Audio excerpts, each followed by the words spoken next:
Hello, boys and girls. This is Miss Campbell. Just thought I'd read you a nice bedtime story to put you to sleep. Okay, this is from Scary Stories 3 More Tales to Chill Your Bones. This is called It's Him. Here we go. Ooh. The woman was the meanest, most miserable person you could imagine, and her husband was just as bad. The only good thing that they lived in the woods all by themselves and couldn't bother anybody else.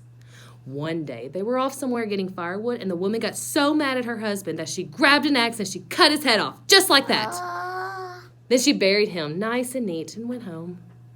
She made herself a cup of tea and went out to the porch. She sat there rocking in her rocking chair, sipping on her tea, thinking about how glad she was that she had done this awful thing.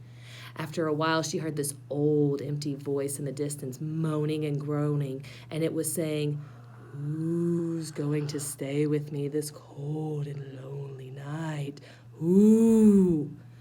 "It's him," she thought, and she hollered back, "Stay by yourself, yo goat!"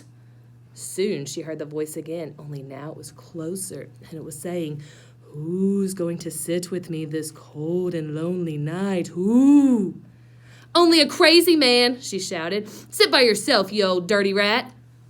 Then she heard the voice even closer, and it was saying, "Who's going to be with me this cold and lonely night?